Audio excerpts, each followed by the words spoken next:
kapatid, sa ating banal na pagdilibong ito, sama natin sa ating panalangin ang ating pasasalamat at natatanging kailangan ni na Beli Balanta, Leti Balanta, si Fulbeda family, Raquel at Punin, Darly, Jeman Pamilya Riobelon, Lito Susi Dueñas at pamilya, Lando at Vicky Talon para sa kanilang wedding anniversary, Gaspar at Dina Villaluz at pamilya, Tito at Lilia Covarrubias at pamilya, Mary Ann Basco at pamilya, Rodel at Eloisa Villamil, May Gutierrez, Leti Balanta at pamilya, Diliman Prep School,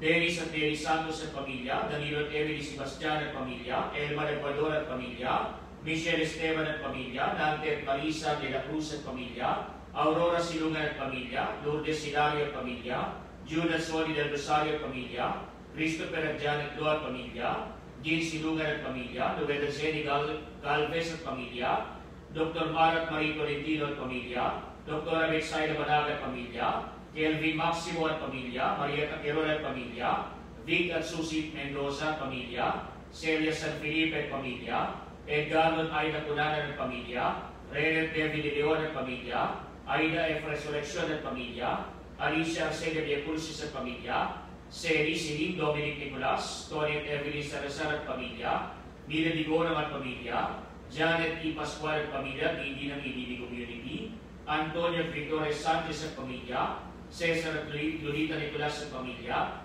Reverend Father Opino Pensuri, Bishop Dennis Pilarojo, para sa kaligtasan ni Anthony Santarita at pamilya, Bingbing J. Sasi at pamilya, mga mananampalataya ng Barangay Pulo sa Rafael Bulacan, Victor Divina MC at pamilya, Dina Saavedra at pamilya, Jody at Diana Marfil at pamilya, George Advincula at pamilya, Architect Bernard at Anthony Guzman, Adriano Sanchez at pamilya, Camila Lazaro Aquino at pamilya, Pining Villanueva at pamilya, Nick at Evelyn Riviera at pamilya, Arman at Amy Isma at pamilya, Rowena Villedo at pamilya, Jen Tamari at pamilya, Josie Brillantes at pamilya, June at Doris Pileher at pamilya, Pedro Morales at pamilya, Gaspar at Susan Dumari at pamilya, Dennis G. Bunag at pamilya, Amy Ferry B. Manalo at pamilya, Jima John Erinden, Emelita de la Cruz at pamilya, Reyna T. Davao at pamilya, Ivy Lorraine at pamilya, Gigi Bautista Alejandro at pamilya,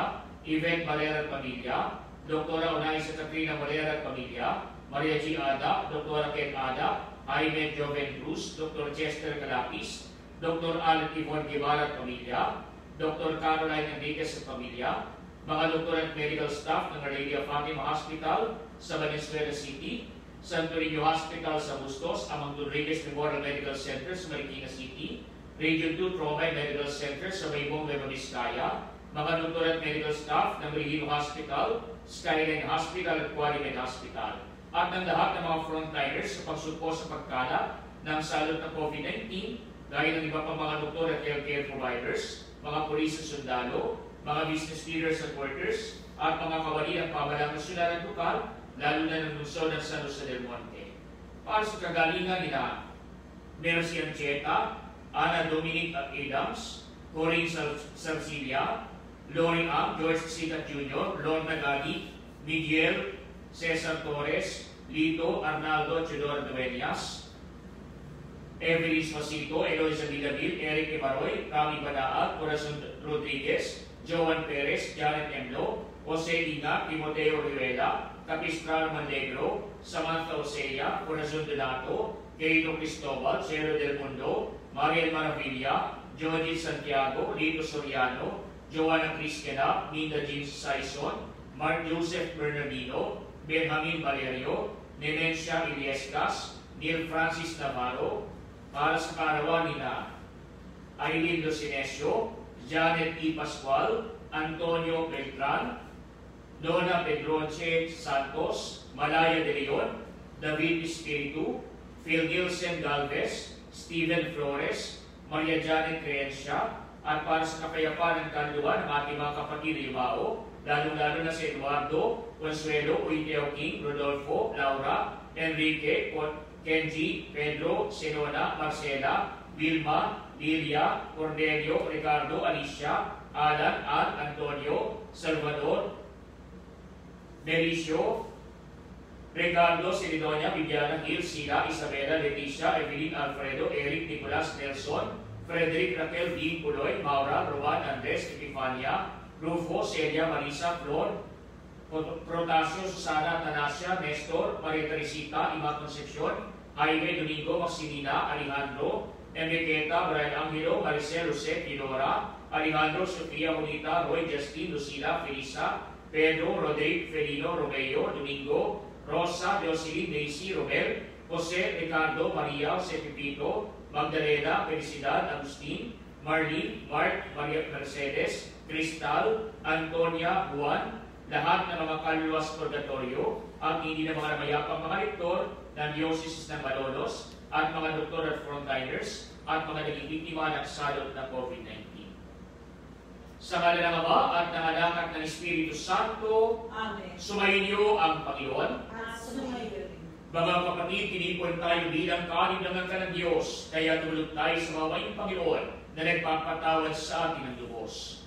Sinugong tagapagpagaling sa mga nagsisisi, Panginoon, kaawaan kami. Panginoon, kaawaan mo kami. Dumating na tagapaganyaya ng mga makasalaning magsisi, Kristo, kaawaan kami. Kristo, kaawaan mo kami. Nakalukluka sa kanan ng Diyos, Ama, para ipamagitan kami, Panginoon, kaawaan kami. Panginoon, kaawaan mo kami. Kaawaan tayo na makapangyarihang Diyos, patawarin sa ating mga kasalanan, at patnubayan tayo sa buhay na walang hanggan. Amen. Manalangin tayo. Ang manaming makapangyarihan, sa iyo nagmumula ang tanang kabutihan, pagbigay mo aming mga kahilingan, na sa iyong patnubay ang iyong mga kinaluludan, ay aming mapag-isipan, at sa iyong pag-akay, ang mga ito'y aming magampanan. Sa pamamagitan ni Jesucristo, kasama ng Espiritu Santo, magpasawalang hanggan. Amen.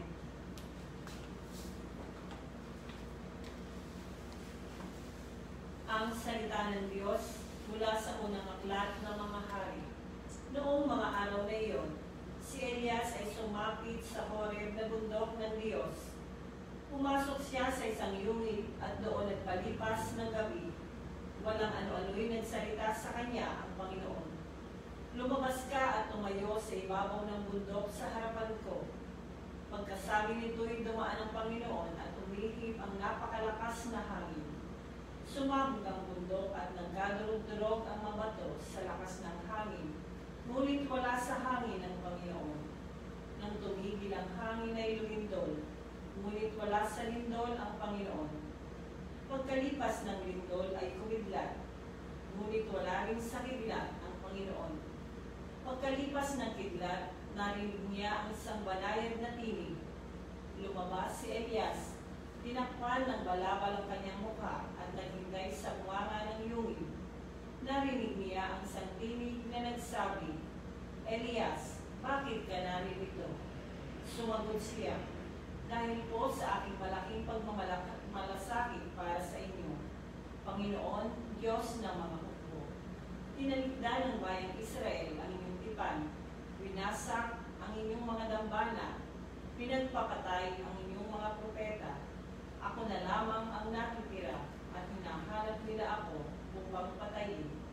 Sinabi sa kanya ng Panginoon, bumalik ka sa iyong dinaanan, sa ilang na patungong Damasco. Pagdating mo ng lungsod, pagiran mo ng langis si Hazael bilang hari ng Syria at si Jehu na anak ni Namsi bilang hari ng Israel. Pahiran mo rin ng langis si Eliseo na anak ni Safat na taga-Abel-Mehola bilang propetang hahalili sa iyo. Ang salita ng Diyos. Salamat sa Diyos. Sa gandamot kabutihan, kami iyong liwanagan.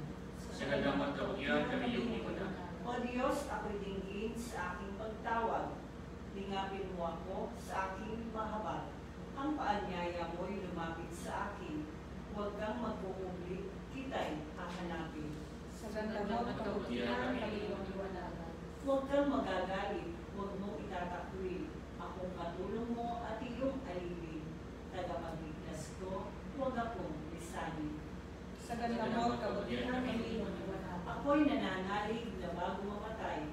Masasaksiyan ko ang iyong kabutihan na igagawad mo sa mga hirap. Sa Panginoong Diyos tayo'y magtiwala. Ating patatagin ang paniniwala. tayo ay umasa sa kanyang kalinga. Sa galamot kabutihan kami iyong liwanagan. Hallelujah,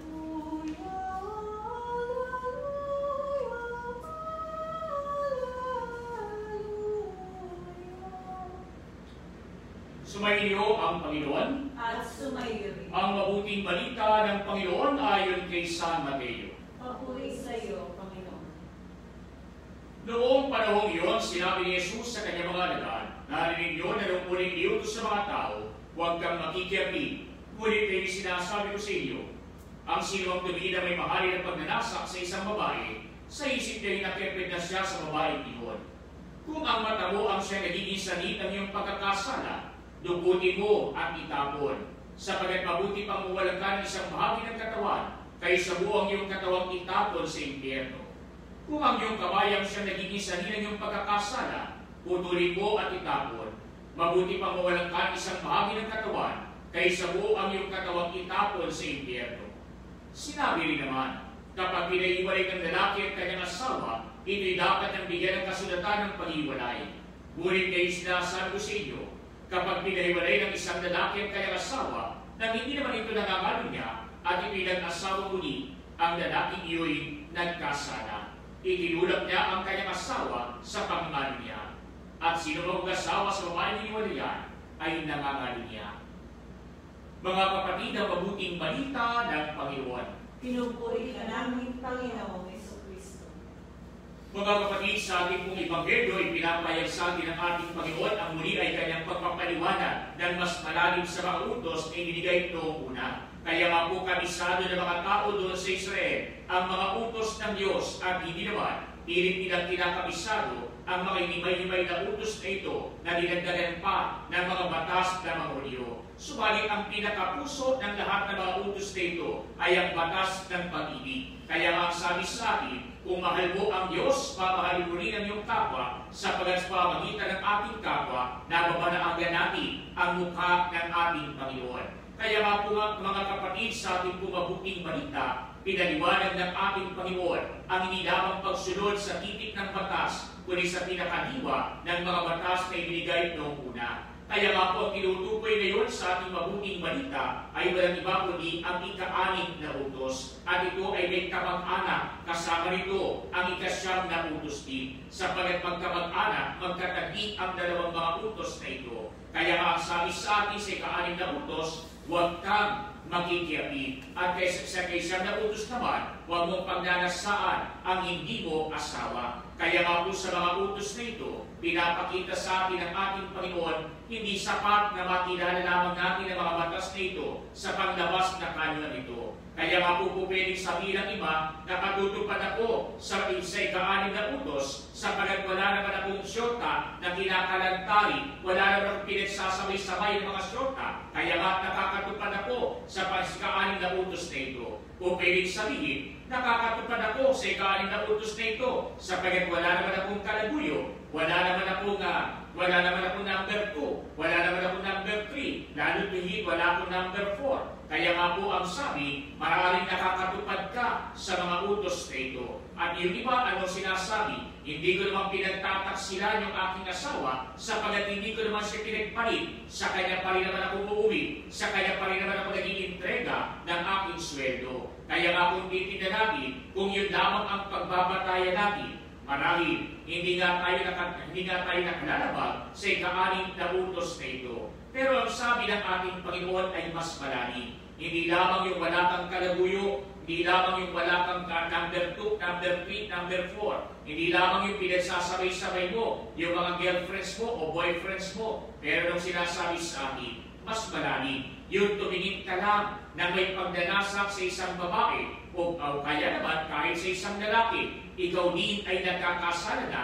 sa iyong isipan, sapagkat nakikiapid ka na sa iyong isipan doon sa iyong pinagnanasaan. Kaya nga po yung mismong ikay nag-iisip ng may malaswak na pagnanasa sa iyong kapwa, ikaw mismo ay nagkakasala na sa Diyos at sa iyong kapwa. Kaya nga po mas malalim, sapagkat hindi man nakikita ng ibang mga tao, alam ng Diyos ang nilalaman ng puso ng bawat isa sa atin. Kaya nga ang sabi ng ating Panginoon, kung ang mata mo ang sa nagiging sanhi ng iyong pagkakasala, dugutin mo at itapon. Sapagat mabuti pang mawalan ka ng isang mahami ng katawan, kaysa buo ang iyong katawan na itapon sa impyerno. Kaya hindi naman, kung ang kamay mo ang naging sagip ng iyong pagkakasala, anong sabi ng ating Panginoon?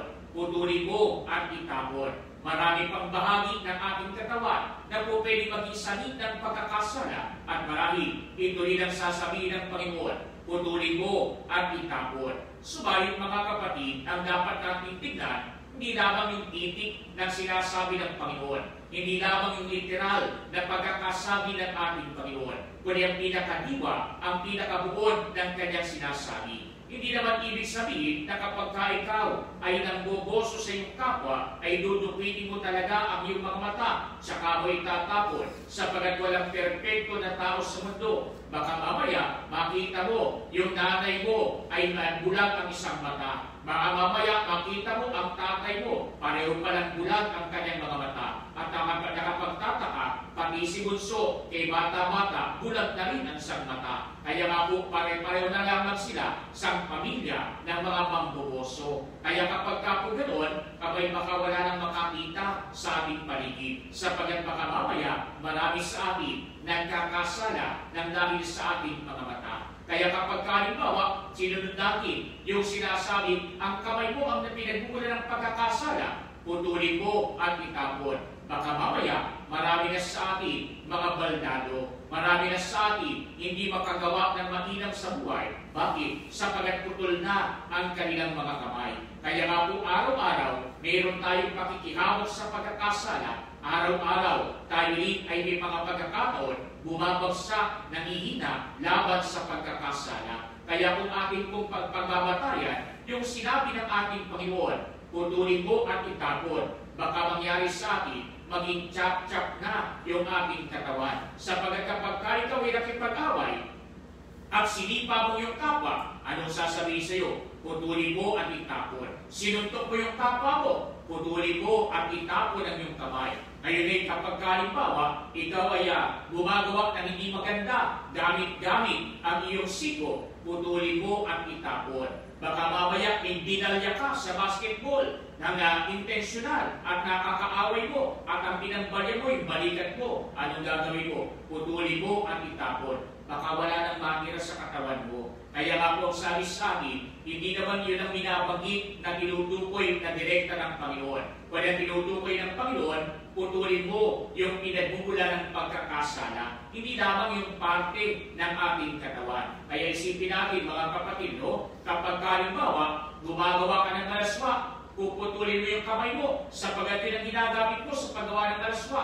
Hindi naman ibig sabihin na putol na yung paggawa mo ng malaswa. Bakit? Kung pwede ka pang magsalita ng malaswa, anong susunod mo? Puputulin mo naman ang dila mo. Ay hindi naman natatapos din ang paggawa ng malaswa. Bakit? Sapagat pwede mo pang gamitin ang mga mata mo para makakita ng malaswa. Ano gagawin mo? Puputulin mo, dudugitin mo ang iyong mga mata. At hindi natatapos doon ang pagkakaroon ng malaswa. Bakit? Sapagat mga kapatid, kung pwede ka pa rin mag-isip ng malaswa, kahit wala ka ng kamay, wala ka ng bibig, wala ka ng mata, pero yung isip mo, makapag-iisip pa ng malaswa, anong gagawin mo? Puputulin mo ang ulo mo. Kaya kapag ka po ganoon, mamamatay ka na. Kaya nga kung sabi sa akin, hindi yun ang tinutukoy ng Panginoon. Putulin mo yung mismong pinagmumulan ng pagkakasala. Kaya kung halimbawa, ikaw ay nagkakasala dahil nanonood ka ng mga pornographic materials doon sa internet, ano ang puputulin mo? Hindi yung mata mo, hindi yung kamay mo, hindi yung parte ng katawan mo. Ang puputulin mo, yung mismong panonood mo. Kaya kung lagi ka natetempt na manood sa internet, huwag ka muna mag-internet,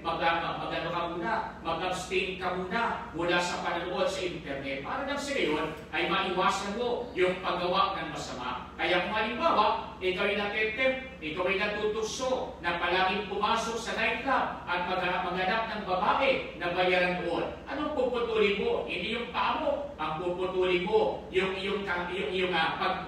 gawin. Ang puputulin mo, yung palagi mong habit na dumadaan sa lugar na yun. Mag-iba ka na ng daan.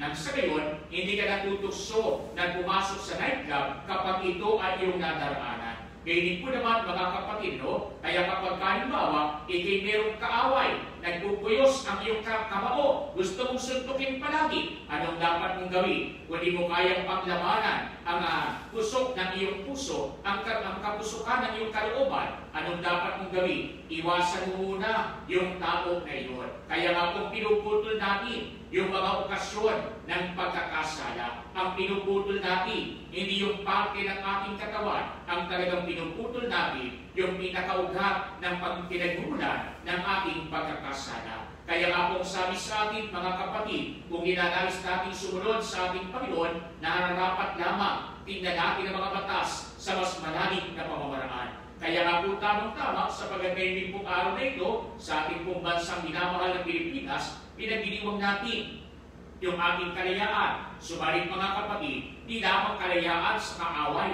na nakikihabos sa atin sa giyera, kundi ang sinasabi sa atin, tayo rin ay dapat na maging malaya mula sa pagkakaalipin ng pagkakasala. Kaya putulin natin ang ugnayan ng kasalanan sa ating buhay nang sa gayon maging malaya tayo na lumapit patungo sa ating Panginoon. Kaya nga po tayo lahat ng mga narito, tinatawagan tayo ng ating Panginoon, sundin natin ang kanyang kalooban sa pamamagitan ng pagsunod ng mas malalim sa mga batas na iniatas sa atin ng ating Panginoon.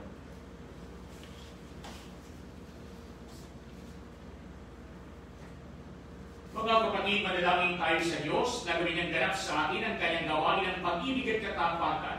Sa bawat pananglitan ng ating po'y tutugon, gawin mo kaming banal na tulad mo, Panginoon. Gawin mo kaming banal na tulad mo, Panginoon. Ang simbahan naway magpatuloy na ipahayag ang karangalan ng kasal at tulungan ang mga mag-asawa na manatiling magkasama sa banal na pagsasabuhay ng kanilang buhay may asawa. Nanalangin tayo sa Panginoon. Gawin mo kaming banal na tulad mo, Panginoon. Ang mga mag-asawa naway maging matalas ang pakiramdam sa pangangailangan ng bawat isa at matagpuan ang tunay na kaligayahan sa buhay bilang pinagsama. Manalangin tayo sa Panginoon. Gawin mo kaming banal na tulad mo, Panginoon. Ang mga dumaranas ng kahirapan sa buhay may asawa, naway patuloy na magsumikap na sa buhay ang kanilang mga pangako. Manalangin tayo sa Panginoon. Gawin mo kaming banal na tulad mo, Panginoon. Ang mga may sakit, matatanda at nalulumbay, naway makaranas ng pag-aalay ng ating komunidad. Manalangin tayo sa Panginoon. Gawin mo kaming banal na tulad mo, Panginoon. Ang mga pumanaw naway mabigyan ng puwang sa walang hanggang kaharian. Manalangin tayo sa Panginoon. Gawin mo kaming banal na tulad mo, Panginoon. Magkapangyari ang Ama, ibinigay mo sa amin ang kasal upang maging tanda ng iyong pag-ibig. Tulungan mo kaming mabuhay sa kapayapaan sa piling ng bawat isa. Hinihiling namin ito sa pamamagitan ni Kristong aming Panginoon. Amen.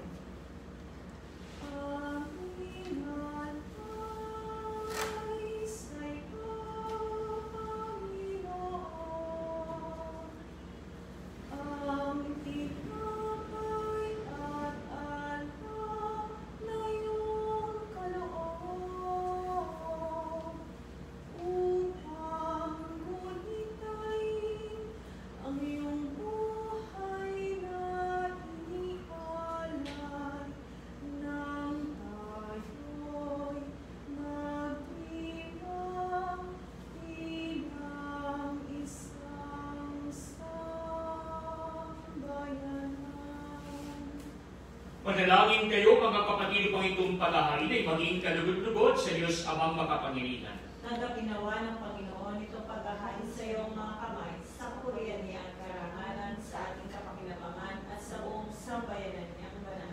Ama namin inimigkat, kung ngayon mo't kaludat ang paglilingkod na aming ginagampanan upang aming ihahain ay iyong marapati at ang aming pag-ibig ay iyong pag-alapin. Sa pamamagitan ni Kristo kasama ng Espiritu Santo, magpasawalang hanggan. Amen. Sumainyo ang Panginoon. At sumayo. Itaas sa Diyos ang inyong puso at diwa. Tinaas na namin sa Panginoon. Pasalamatan natin ang Panginoong ating Diyos. Marapat na siya ay pasalamatan. Ama naming makapangyarihan, tunay niyang marapat na ikaw ay aming pasalamatan. Ikaw ang lumikha sa tanan. Ikaw ang nagtakdang magkaroon ng gabi at araw, na hindi ng taginit at tagulan. Ikaw ang umubog sa tao bilang iyong kawangis na mapagkakatiwala ang mga siwa sa daigdig. Ito ngayon pinagdilingkuran sa pagganap sa pananagutan ng iyong pinagtitiwalaan sa pamamagitan ng anak mong mahal. Kaya kaisa ng mga anghel na nagsisiawit ng papuri sa iyo nang walang humpay sa kalangitan. Kami nagbubunyi sa iyong kadakilaan. Santo, Santo, Santo, Panginoong Diyos ng mga hukbo, napupuno ang langit at lupa ng kadakilaan mo. Hosana sa kaitaasan. Pinagpala ang nakaririto sa ngalan ng Panginoon. Hosana sa kaitaasan. Ang manaming banal, ikaw ang bukal ng tanang kabanalan, kaya sa pamagitan ng iyong Espiritu, gawin mong banal ang mga kaloob na ito, upang para sa aming maging katawan at dugo ng aming Panginoong Jesucristo. Bago niya pinagpisa ang kusang loob na maging handog, ginawa kaniya ang tinapay, pinasalamatan kaniya, pinagati-hati niya iyon, iniyamot sa kanyang mga alagad at sinabi, tanggapin ninyong lahat ito at kanin. Ito ang aking katawan, na ihahandog para sa inyo.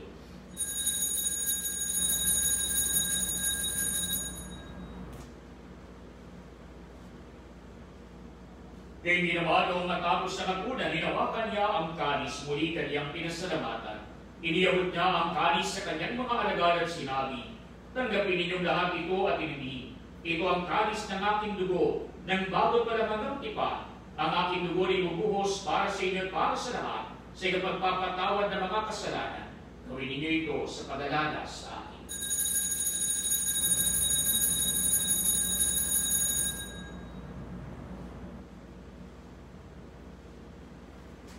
Mga kapatid, ang misteryo ng aming pananampalataya. Si Kristo'y namatay, si Kristo'y nabuhay, si Kristo'y babalik sa wakas ng panahon. Ama, ginagawa namin ngayon ang pag-alala sa pagamatay at muling pagkabuhay ng iyong anak. Kaya iniaari namin sa iyo ang tinapay na nagbibigay buhay at ang kalis na nagkakaloob ng kaligtasan. Kami nagpapasalamat dahil kami yung minarapat na tumayo sa harap mo para mangingkod sa iyo. Sinasamo namin kami magsasalo-salo sa katawan at dugo ni Kristo ay mabuklod sa pagkakaisa sa pamamagitan ng Espiritu Santo. Ama, ningapin mo ang iyong simbahang nag-arap sa buong daigdig. Puspusin mo kami sa pag-ibig kay San Francisco naming Papa, at ni Dennis naming Obispo at ng Tanang Kaparian. Nagdahanin mo rin ang mga kapatid naming nahinday na may pag-asang sila'y muling mabubuhay, gayon din ang lahat ng mga pumanaw. Kaawaan mo sila at patuloyin sa iyong kaliwanagan. Kaawaan mo at maging dapatin kaming lahat na makasalo sa iyong buhay na walang wakas. Kaysa na mahal na Birheng Maria na ina ng Diyos, ni San Jose na kanyang kabiyak ng puso. Kaysa na mga apostol at ang lahat ng mga banal na nabuhay dito sa daigdig ng kalugod-lugod sa iyo. May pag-ibang nawa namin ang pagpupuli sa ikararangal mo sa pamamagitan ng iyong anak na aming Panginoong Jesucristo. Sa pamamagitan ni Kristo, kasama niya sa Kanya, ang lahat ng parangal at papuri ay sa iyo, Diyos Amang makapangyarihan, kasama ng Espiritu Santo, magpasawalang hanggan. Amen. Mga kapatid, sa tanubinin ng mga nagagaling na utos sa turo ni Jesus na Panginoon natin at Diyos, ipahayag natin ang lakas loob.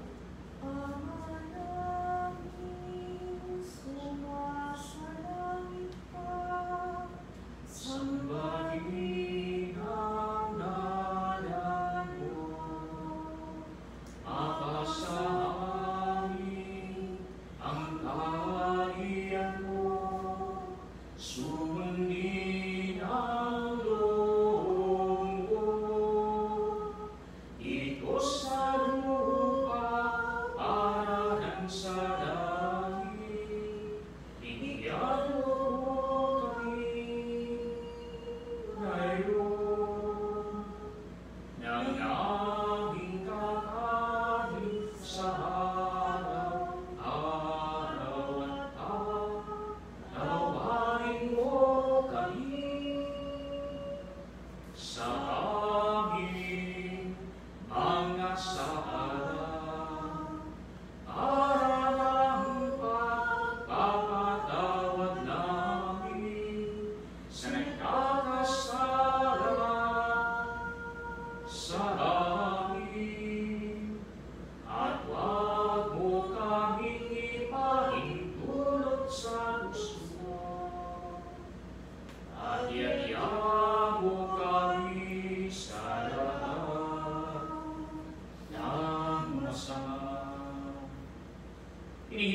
kabiyadya sa lahat ng masama, pagkalooban ng kapayapaan araw-araw, iligtas sa kasalanan, at ilayo sa lahat ng kapahamakan, samantalang aming pinananabikan ang dakilang araw ng pagpapahayag ng tagapagligtas namin si Yesu Kristo. Sapagkat iyo ang kaharian at ang kapangyarihan at ang kapurihan magpakailanman. Amen. Panginoong Yesu Kristo, sinabi mo sa mga apostol, kapayapaan iniiwan ko sa inyo, ang aking kapayapaan binibigay ko sa inyo.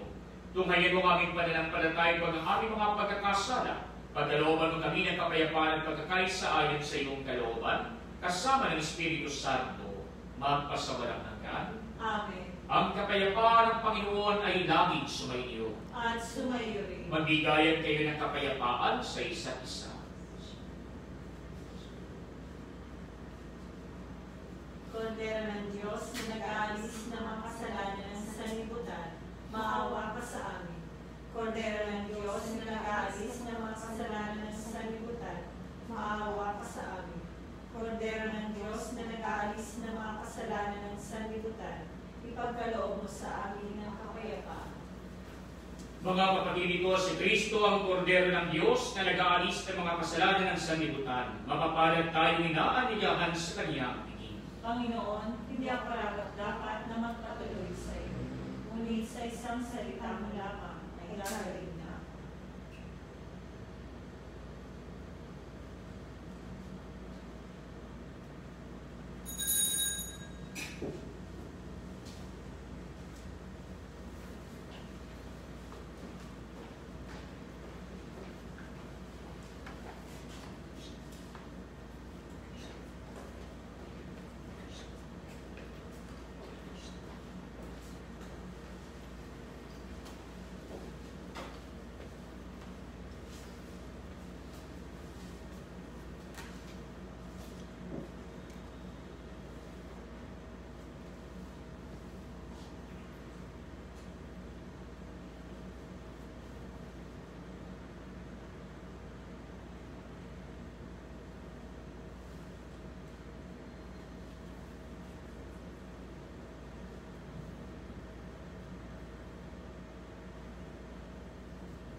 Oratio Inferata, kaugnay ng COVID-19. Amang makapangyarihan, lumalapit kami sa iyo sa aming pangangailangan. Ingatan mo kami laban sa COVID-19 na lumalaganap sa kasalukuyan at nagiging sanhi ng kamatayan. Tulungan mo ang mga nagsisipag-aral sa kalikasan at pinagmumulan ng salot na ito at kung paano masusugpo ang paglaganap ng sakit na dulot nito. Gabayan mo ang mga kamay at isipan ng mga eksperto sa medisina nang mapaglingkuran nila na may puso at kakayahan ng mga may karamdaman at sa mga sangay ng pamahalaan at mga pribadong ahensya na makatagpo ng lunas at solusyon sa salot na ito. Isinasamo namin ang mga dinapuan ng sakit na ito ay mabalik sa kalusugan sa madaling panahon. Kumilos nawa kami sa ikabubuti ng lahat at matulungan ang lahat na nangangailangan. Hinihiling namin ito sa pamamagitan ni Jesu Kristo, kasama ng Espiritu Santo, magpasawalang hanggan. Amen. Maria, takbuhan ng mga Kristiyano, Panalangin kami. San Rafael Arcangel, Panalangin kami. San Roque, Panalangin kami. San Lorenzo Ruiz, Panalangin kami. San Pedro Calungsod, Panalangin kami. San Pedro Apostol, Panalangin kami. Manalangin tayo. Ang madaming mapagmahal, ang pagganap sa iyong pagbibigay kagalingan ay pumawi nawa sa aming mga nagawang pagsuway at magdulot nawa ng iyong mga kinalulugdan sa pamamagitan ni Yesu Kristo kasama ng Espiritu Santo, magpasawalang hanggan. Amen. Sumainyo ang Panginoon At sumayo rin. at pagpalain kayo ng mga kapangyarihang Diyos, Ama at Anak at Espiritu Santo. Amen. Umayo kayo sa kapayapaan ni Kristo. Salamat sa Diyos.